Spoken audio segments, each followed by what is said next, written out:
¿Tendrías el valor de cerrarle la puerta en la cara a tu propio hermanastro cuando viene llorando, sin techo, suplicando ayuda? ¿Y hasta dónde llegaría tu indiferencia si supieras que ese mismo hermanastro te traicionó de la peor manera, justo cuando más lo necesitabas? Bienvenidos a Reddit Plus, y hoy les traigo una historia que va a sacudir a cualquiera que alguna vez haya confiado ciegamente en su familia y en su pareja al mismo tiempo. Este hombre veló a su madre durante 3 noches seguidas en un hospital de la Ciudad de México, sin dormir, sin comer, sosteniéndole la mano hasta el último aliento. Pero mientras él rezaba en ese cuarto frío, su novia y su hermanastro decidieron usar su cama para hacer lo impensable. ¿Y cuando los descubrió? Ni una lágrima, ni un grito. Solo un silencio que un año después se convertiría en la venganza más fría que jamás imaginaron. Toma tu bebida, abróchate el cinturón, que el viaje está por comenzar. El teléfono vibró a las 11:40 de la noche. Yo estaba en mi oficina, terminando un presupuesto de obra que ya llevaba retrasado 2 semanas, y vi el nombre en la pantalla. Jared. No lo había visto en casi un año. No lo había escuchado. No había pronunciado su nombre en voz alta desde aquella madrugada en que mi vida se partió en dos. Y ahí estaba, llamándome a esa hora, como si tuviera algún derecho a existir dentro de mi mundo otra vez. Dejé que sonara. 1 vez, 2 veces, 3. Pensé en bloquearlo de nuevo, porque seguramente había usado un número nuevo. Pero algo, no sé qué, curiosidad enferma quizás, me hizo deslizar el dedo verde. Bueno, del otro lado solo se oía una respiración entrecortada, como cuando alguien acaba de llorar mucho y trata de hablar sin que se le note. Yo conocía esa respiración. Me habían contado que así sonaba la mía aquel día del funeral de mi mamá, cuando me escondí en el baño del panteón porque no quería que nadie me viera quebrarme. Nathaniel, soy Jared. Ya sé quién eres. ¿Qué quieres? Hermano, necesito tu ayuda, por favor. No tengo a dónde ir. La Riley me hizo lo mismo que... Y ahí me solté, pero no de tristeza. Me solté a carcajadas. Una carcajada de panza, de las que duelen las costillas, de las que te hacen recargar la cabeza en el respaldo de la silla, porque no puedes con tanta risa. Carcajeé tan fuerte que mi perro Coco, un cholo callejero que recogí hace medio año, se levantó del tapete y vino a verme con la cabeza ladeada, como preguntándome si estaba bien. A ver, espérame, le dije, todavía riéndome. Déjame adivinar. Te puso el cuerno con tu primo, y los cachaste, y ella te dijo que simplemente pasó, que ella se siente horrible, que ella no quería lastimarte. ¿Voy bien? Silencio absoluto del otro lado. Ese silencio me confirmó todo. Y créanme cuando les digo que en ese momento sentí algo parecido al placer, pero no era venganza. Era justicia. Justicia cósmica, como dicen los chavos ahora. El universo cobrándole con la misma moneda exacta. Nathaniel, por favor. No. Esa palabra ya no existe entre tú y yo. Buena suerte, Jared. De verdad. La vas a necesitar. Y colgué. Pero déjenme contarles bien. Porque para entender por qué me reí en lugar de gritar, tienen que saber lo que me pasó hace 1 año y 2 meses, cuando el mundo entero se me cayó encima 2 veces en la misma semana. Mi nombre es Nathaniel Aguirre. Tengo 28 años. Y soy gerente de proyectos en una constructora comercial en Monterrey. No tengo carrera universitaria. Tengo certificaciones, callos en las manos y una necedad que heredé de mi madre. Empecé a los 19 años cargando bultos de cemento en una obra en San Pedro, ganando 150 pesos al día y comiendo tortas de huevo paradas en la banqueta.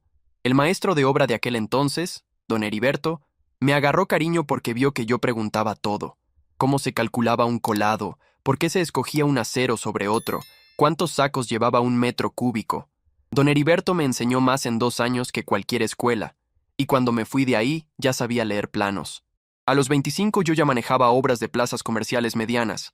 A los 27, proyectos de varios millones. Mi cuenta del banco dejó de tener números rojos. Compré un departamento en una colonia decente, no de lujo, pero mío, escriturado, sin deber un solo peso. Lo amueblé poco a poco, con calma, con esa satisfacción que solo conoces cuando agarras algo con tus propias manos sin que nadie te lo regale. Mi mamá se llamaba Soledad, y le hacía honor al nombre, pero al revés, porque jamás me dejó solo. Mi papá biológico se largó cuando yo tenía 6 años. Se fue con una mesera de un restaurante de Saltillo y nunca más volvió. Mi mamá tenía 28 años en ese entonces, mi edad de hoy. Y de un día para otro se quedó con un escuincle de primero de primaria, 2 trabajos y un departamento de interés social en la periferia de Monterrey. De mañana trabajaba en la recepción de un consultorio dental. De noche, en un call center vendiendo seguros por teléfono. Yo me acuerdo perfecto del olor de su uniforme cuando llegaba a las 11 de la noche. Mezcla de café frío, perfume barato y cansancio puro. Se sentaba en el sillón viejo de la sala, se quitaba los zapatos y antes de irse a dormir, todavía tenía fuerzas para preguntarme cómo me había ido en la escuela y si había hecho la tarea de matemáticas. Nunca, ni una sola vez, le escuché decir que estaba cansada. Nunca me hizo sentir que yo era una carga. Cuando los demás niños de la cuadra se burlaban de mí porque mi mochila estaba remendada con hilo de coser, ella me decía: «Mijo, esa mochila tiene más historia que la de todos ellos juntos. No te avergüences nunca de las cosas que cuestan trabajo». Y no compraba ropa nueva durante años para que yo tuviera mis útiles completos cada agosto. Esa es la mujer que se me estaba muriendo cuando todo pasó. Cuando yo tenía 15 años, mi mamá conoció a Gregorio. Don Goyo, le decíamos.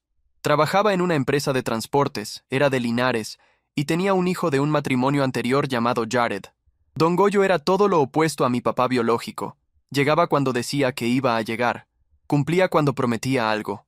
Trataba a mi mamá como yo siempre soñé que la tratarían. La primera vez que lo vi, llegó con un ramo de margaritas amarillas y una caja de empanadas de calabaza para mí, porque mi mamá le había contado que eran mis favoritas. Ese hombre se ganó mi respeto antes de ganarse el de mi mamá. Se casaron un sábado de marzo en una iglesia chiquita de San Nicolás. Mi mamá usó un vestido color crema que se había guardado durante meses sin gastarse el aguinaldo, y la vi sonreír de verdad por primera vez en años. No esa sonrisa cansada de siempre, sino una sonrisa de mujer que por fin podía descansar. Jared tenía 13 años en ese entonces. Compartimos cuarto durante 3 años, hasta que yo me fui de la casa a los 18. Era un chamaco intenso, hablaba sin parar, no pensaba 2 veces antes de hacer cualquier cosa, pero no éramos enemigos. Jugábamos FIFA hasta las 2 de la mañana, nos íbamos juntos a la prepa pública del Rumbo, compartíamos los mismos discos pirata de banda y de corridos. No éramos cuates del alma, pero éramos algo. O eso pensé durante muchos años. Riley apareció en mi vida hace 2 años. La conocí en una junta de obra. Ella era la administradora de uno de nuestros proveedores de acero. Cabello castaño, ojos color miel, una manera de hablar como si todo el tiempo estuviera a punto de soltar un chiste. La invité a un café que se convirtió en cena, que se convirtió en una caminata por la macroplaza hasta las 2 de la madrugada. Esa misma noche supe que quería algo serio con ella. Después de muchos años de sentirme invisible para las mujeres, porque digamos las cosas como son, un albañil sin carrera no es exactamente el galán de la película. Riley me miró a los ojos como si yo fuera alguien que valía la pena escuchar. Me hizo sentir importante. Y cuando alguien te hace sentir importante por primera vez en tu vida adulta, te aferras como náufrago. A los 6 meses ya vivíamos juntos en mi departamento. Hablábamos de comprar una casa más grande, de tener un perro, de irnos a Mazatlán de vacaciones el siguiente diciembre. Yo le compraba cositas, aretes en una joyería del centro, un libro de recetas porque le gustaba cocinar, una pulsera de plata en el día de su cumpleaños. Ella me decía que era el mejor hombre que había conocido en su vida. Pinche mentirosa. El diagnóstico llegó un martes. Cáncer de páncreas, etapa 4. 3 a 6 meses, dependiendo de cómo respondiera al tratamiento, pero sin esperanzas reales. Mi mamá llevaba un par de semanas quejándose de un dolor en la espalda baja. Pensábamos que era piedra en el riñón, y de repente estábamos sentados en el consultorio de un oncólogo en el hospital universitario, escuchando palabras que ni siquiera sabíamos cómo se pronunciaban. Mi mamá no lloró ahí. Ella nunca lloraba enfrente de los médicos. Lloró después, en el estacionamiento, recargada en el cofre del suru viejo de Don Goyo. Yo no supe qué hacer con mis manos. Quería abrazarla, pero también quería golpear la pared. Don Goyo lloró más que ella. Ese hombre grandote, de manos como palas, se desbarató enfrente de nosotros. Pedí licencia en el trabajo. Mis jefes fueron buena onda. Me dijeron que tomara el tiempo que necesitara. Empecé a vivir entre el hospital y la casa de mi mamá. Le llevaba caldo de pollo de un puesto de Apodaca que a ella le encantaba. Le ponía sus telenovelas turcas en la tablet. Le pintaba las uñas porque ya no podía sostener bien el pincel. Riley fue solidaria los primeros días. Me llevaba comida de Sushi Ito. Me mandaba mensajes de «Te amo, eres muy fuerte». Venía conmigo al hospital los fines de semana. Pero a las 3 semanas algo cambió. Las visitas se hicieron más cortas. Los mensajes empezaron a llegar como obligación. Una noche cancelé una cena para quedarme con mi mamá y Riley me soltó. Nathaniel, tu mamá tiene marido. No tienes que cargar con todo tú solo. Yo también existo, ¿sabes? Esa frase se me clavó como vidrio, como si acompañar a mi propia madre en su lecho de muerte fuera un capricho mío, como si yo le estuviera robando tiempo a nuestra relación, pero le di el beneficio de la duda. Cuidar a un enfermo es duro para todos, no solo para el cuidador principal. Pensé que Riley aguantaría porque me amaba, y porque eso es lo que se hace cuando amas a alguien. Estaba bien pendejo. A las 6 semanas del diagnóstico, Jared empezó a aparecer más por el hospital. Decía que quería apoyar a su papá, estar presente en familia. Yo le agradecí 1000 veces.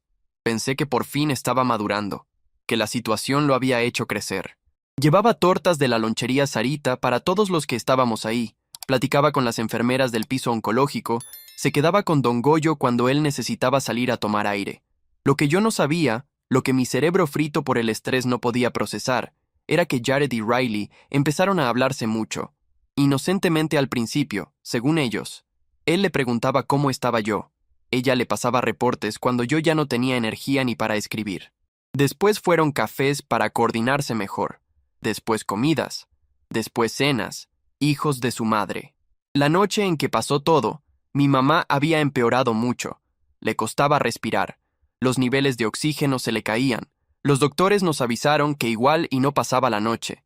Llevaba yo 4 días durmiendo en uno de esos sillones del hospital que se reclinan apenas 30 grados. La espalda me dolía como si me hubieran apaleado. Olía a sudor, a desinfectante, a desesperación. A las 11 de la noche le mandé mensaje a Riley. Me voy a quedar todo lo que falta. No me esperes. Me contestó en menos de 10 segundos. Está bien, mi amor. Descansa cuando puedas. Te amo. Esa rapidez tendría que haberme alertado. Riley jamás contestaba mensajes en la noche así de rápido. Jamás. Pero yo estaba tan agotado que ni siquiera lo registré. A las 3 de la mañana mi mamá se estabilizó. La respiración se le normalizó. El oxígeno subió. Cayó en un sueño profundo. La enfermera de turno, una señora llamada Patricia, que ya me conocía por nombre porque llevaba semanas viéndome ahí, me puso la mano en el hombro. Nathaniel, vete a tu casa. Báñate. Duerme 2 horas en una cama de verdad. Si algo pasa yo te marco. Te lo prometo. Le hice caso. Manejé en automático por Avenida Gonzalitos, con la ventana abajo y el radio en una estación de cumbias, para no quedarme dormido al volante. Eran las 4 menos cuarto de un martes cualquiera. Las calles estaban vacías. Llegué a mi departamento en 15 minutos, y desde el momento en que metí la llave supe que algo estaba mal.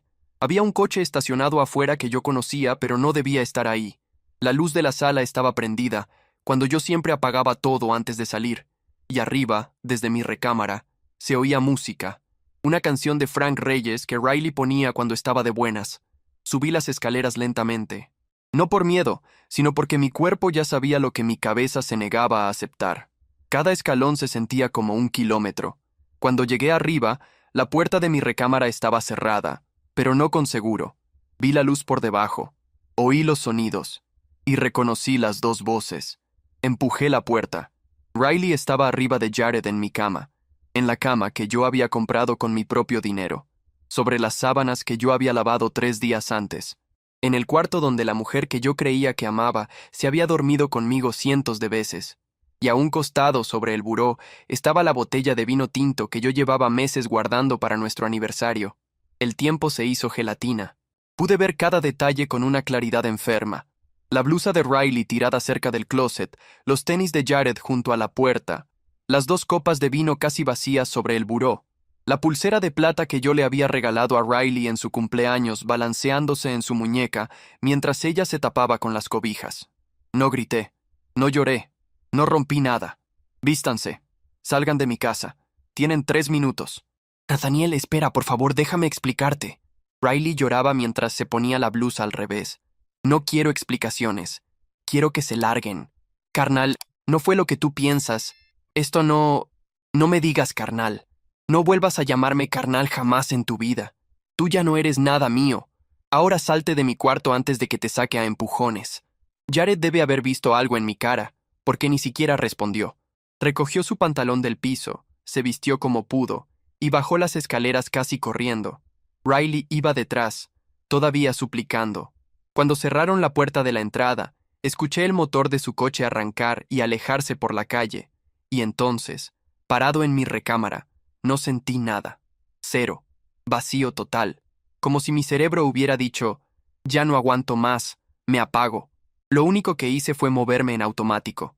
Quité las sábanas, las metí en bolsas negras de basura, las saqué al contenedor de afuera. Quité el edredón, las almohadas, todo. No me atreví a lavar nada.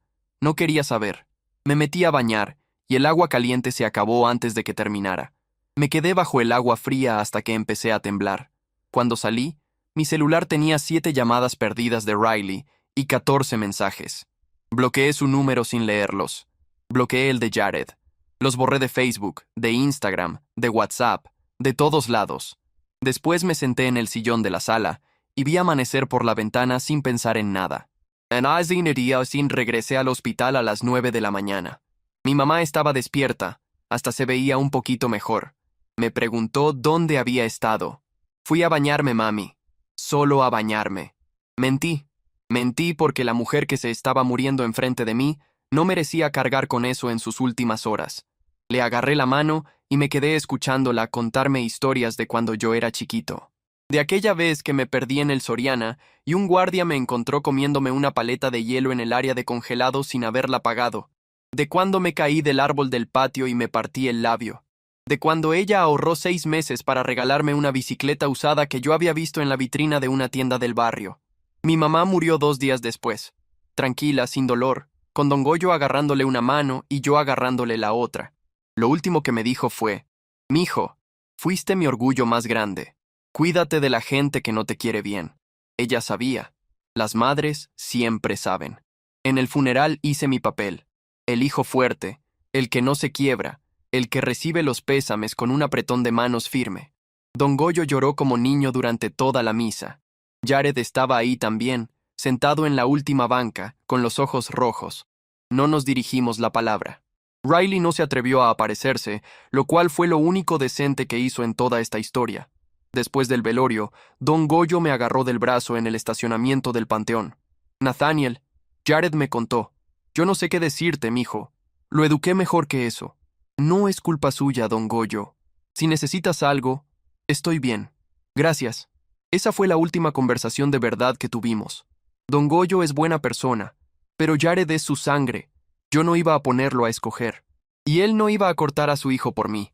Nos fuimos alejando solitos, sin pelearnos, sin gritarnos, como cuando una herida se cierra con cicatriz en lugar de sanar bien. 3 días después del entierro, Riley y Jared aparecieron juntos en mi puerta. Abrí solo lo suficiente para verlos. Ella tenía los ojos hinchados de llorar. Él parecía no haber dormido en días. «Necesitamos hablar contigo», dijo ella. «No, ustedes no necesitan nada conmigo. Lárguense. Por favor, te debemos una explicación». Ya me la dieron. Simplemente pasó. Se sienten horrible. Eso es todo lo que necesito saber. Adiós. Carnal, sé que lo que hicimos estuvo mal, empezó Jared, y ahí solté la carcajada. La primera de las muchas que vendrían en los siguientes meses cada vez que alguien intentaba hacerme sentir culpable por no perdonarlos. ¿Sabían que estuvo mal? ¡Wow! ¡Qué nivel de inteligencia! Ahora lárguense de mi puerta antes de que les llame a la patrulla por allanamiento. Cerré. Trabaron la puerta unos 5 minutos más. Después se fueron. Las noticias me llegaban por amigos en común, aunque yo no quería saber. Un mes después del funeral, Riley y Jared andaban juntos oficialmente. Fotos de pareja en redes sociales, salidas a cola de caballo, cenas en restaurantes del centro, como si fueran una telenovela romántica en lugar de 2 traidores. Decidí cortar a todo el mundo que siguiera teniendo contacto con ellos. No por mezquino, por sano. Le dije a mis cuates, si quieren seguir hablándome, no me cuenten nada de esos 2. No quiero saber. Si me cuentan, dejo de contestarles. Algunos respetaron la regla, otros no, y dejaron de ser mis cuates. Me clavé en el trabajo como nunca. Tomé proyectos extra. Me ofrecí para los que nadie quería. En 6 meses me promovieron a gerente senior con un aumento que no me esperaba. Usé el dinero para remodelar mi departamento entero. Pintura nueva, muebles nuevos, hasta los trastes nuevos. Borré cada huella que Riley había dejado en mi espacio. Empecé a ir al gym a las 5 de la mañana. Empecé a correr. Mi primer 10K fue en el Parque Fundidora y me sentí como si hubiera ganado las Olimpiadas. Después medio maratón en Saltillo. El cansancio físico me ayudaba a apagar el cansancio mental. Adopté a Coco, mi xolo callejero, que se convirtió en mi mejor compañero.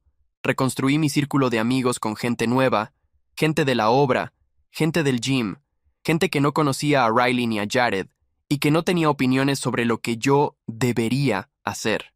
Mi vida se compuso. No fue rápido, pero se compuso. Lo que yo no sabía, mientras yo me reconstruía, era que la relación de Riley y Jared se estaba pudriendo desde adentro. Las pocas migajas de información que se me escapaban a través de algún cuate descuidado pintaban un cuadro feo. Peleas en restaurantes, celos enfermizos, Riley posteando frases dramáticas en Instagram sobre personas en las que confiabas, Jared coqueteando con una chava en una boda y armándose un escándalo. El karma trabaja despacio, pero trabaja parejo. Y así llegamos a esa llamada de las 11:40 de la noche. La de Jared diciéndome que Riley lo había engañado con su propio primo, con su sangre, la misma sangre con la que ellos dos me habían traicionado a mí. Después de que colgué, Jared volvió a llamar. Bloqueé el número nuevo. Al día siguiente recibí mensajes de 3 números distintos, todos suplicando un lugar donde dormir, todos firmados por él. Bloqueé cada uno sin contestar. Después llamó Don Goyo. A él sí le contesté, por respeto al hombre bueno que había hecho feliz a mi mamá. Nathaniel, ya sé que tú no le debes nada a Jared. Tiene razón, Don Goyo. No le debo nada, pero está pasando un momento muy difícil, mijo. Cometió un error. Don Goyo, con todo el cariño que le tengo, él no cometió un error. Tomó una decisión consciente, una noche, después de planearlo durante semanas, mientras mi mamá agonizaba. Eso no es un error, es una elección, y ahora vive con lo que eligió. No es mi problema. Es familia, mijo. Era. Dejó de serlo aquella madrugada. Don Goyo suspiró del otro lado de la línea. Me dolió, pero no podía permitir que me llamara cada vez que su hijo metiera la pata para hacerme sentir culpable. Bloqueé también su número. Esa noche dormí mal, pensando en él, en su hombría rota, en su cariño sincero, en cómo a veces los buenos pagan por los malos. Pero al día siguiente me desperté en paz con mi decisión. Partió sí su notició por sí psiquiatra. 2 semanas después de la llamada, me topé a Riley en el Soriana de Avenida Eugenio Garza Sada. Literalmente choqué mi carrito con el suyo en el pasillo de los cereales. Estaba irreconocible. Ojeras hundidas, el cabello sucio recogido en una colita, un suéter 2 tallas más grande, sandalias de baño. Nada de la administradora arregladita que yo conocía. Nathaniel, dijo soltando el carrito. Permiso, Riley. Espera, por favor.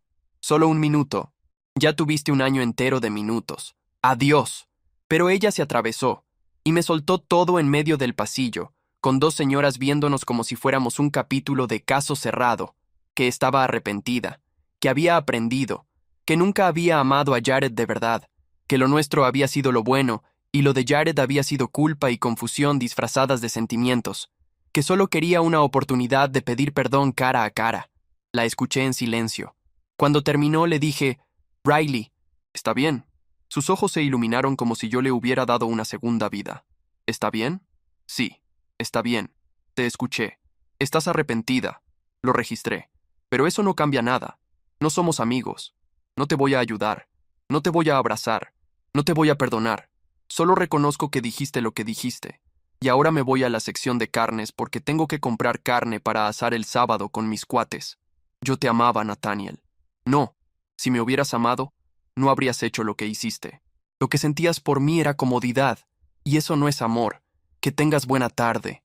Empujé mi carrito y la dejé parada ahí, llorando entre los Zucaritas y los Choco Crispies. Y juro por mi madre que en paz descanse, no sentí absolutamente nada. Hay una cosa que no le he contado a nadie, ni a Lorena, ni a mis cuates del gym, ni siquiera me la digo a mí mismo cuando me miro al espejo en las mañanas. Y es esto. La noche del entierro de mi mamá, después de que todos se fueron del velorio, yo manejé hasta el Panteón del Carmen y me quedé afuera de la tumba hasta que salió el sol. No lloré. Solo me senté en el pasto frío con la espalda recargada contra la lápida y le hablé en voz alta como si ella todavía pudiera escucharme. Le pedí perdón por no haberle contado lo que había pasado en mi cama aquella madrugada. Le pedí perdón por haberle mentido en sus últimas horas. Le confesé que me había sentido tan solo en ese cuarto de hospital que a veces, cuando ella se quedaba dormida, yo bajaba a la capilla del piso 1 para llorar sin que ella me viera. Y al final, le pregunté qué tenía que hacer con toda la rabia que cargaba adentro. Y juro por lo más sagrado que en ese momento escuché su voz dentro de mi cabeza, clarita, como cuando me llamaba a comer los sábados en la cocina del departamento de interés social donde crecimos los dos solos. Me dijo: «Mijo, la gente buena no se desgasta tratando de salvar a la gente que la lastimó cuando estaba caída. Tú vívete tu vida sin culpa. Yo desde aquí te cuido siempre». Esas palabras se me quedaron tatuadas en algún lugar adentro del pecho. Cada vez que dudaba de mi decisión durante este último año, cada vez que algún cuate de los viejos me decía que estaba siendo cruel, cada vez que la culpa cristiana de la educación católica de mi mamá me intentaba meter el dedo en la conciencia, yo cerraba los ojos y me acordaba de esa frase, y seguía adelante sin titubear. Eso fue hace 6 meses. No he vuelto a saber nada de ninguno de los dos directamente. Por la red de chismes me enteré de que Jared se mudó a Querétaro a empezar de cero. Riley sigue viviendo con sus papás en San Nicolás, trabajando en el call center de una empresa de telefonía. Karma tarda, pero llega. Mi vida hoy está mejor que nunca. Otro ascenso en el trabajo. Me voy a comprar una casa más grande el año que entra. Estoy saliendo con una mujer que se llama Lorena, ingeniera civil, fuerte, independiente, con una risa que se oye desde la otra cuadra. Vamos despacio, sin prisas, sin intensidades raras. Construyendo algo de a poquito, como se construye una casa de verdad, con cimientos primero. A veces, cuando voy manejando solo por la carretera nacional, pienso en cómo habría sido mi vida si yo hubiera sido el bueno. Si hubiera contestado las llamadas de Riley. Si hubiera dejado a Jared dormir en mi sillón cuando se quedó sin techo. Si hubiera ofrecido perdón en lugar de silencio. Y siempre llego a la misma conclusión. Ser el bueno no significa ser el tapete. El perdón no borra las consecuencias. Y algunos puentes tienen que quedarse quemados para que tú puedas seguir vivo. ¿Pude haber ayudado a Jared? Claro. Tengo cuarto de visitas. Lo pude haber recibido unos días. ¿Me habría matado? No. Pero le habría mandado un mensaje al universo de que traicionarme sale gratis. Y ese mensaje no lo voy a mandar nunca. Ni a él, ni a Riley, ni a nadie. Tratas a la gente como si fuera desechable. Con el tiempo, te vuelves desechable para ellos. Eso no es crueldad. Eso es matemáticas. La traición más profunda no es la del enemigo, sino la de quien fingió ser refugio. Riley y Jared no fallaron por debilidad. Fallaron por egoísmo calculado. Eligieron, planearon, ejecutaron. Y cuando el karma les cobró con la misma moneda, descubrieron lo que Nathaniel ya sabía, que las consecuencias no negocian con el arrepentimiento tardío. La lección aquí es clara. Cuando alguien te muestra quién es en tu peor momento, créele a la primera. No racionalices, no minimices, no busques explicaciones bonitas. Y recuerden, perdonar no significa volver a abrir la puerta. A veces el perdón más sano es el silencio definitivo, ese que te deja en paz contigo mismo sin tener que cargar de nuevo con quien ya demostró su peso. ¿Qué habrían hecho ustedes en el lugar de Nathaniel? ¿Le habrían abierto la puerta a Jared cuando vino llorando un año después? ¿O también lo habrían dejado afuera? ¿Creen que el silencio es la mejor venganza? ¿O que perdonar nos libera más a nosotros que al otro? Cuéntenme en los comentarios sus historias de traiciones familiares, porque sé que muchos han pasado por algo parecido. Los estaré leyendo y dando corazón.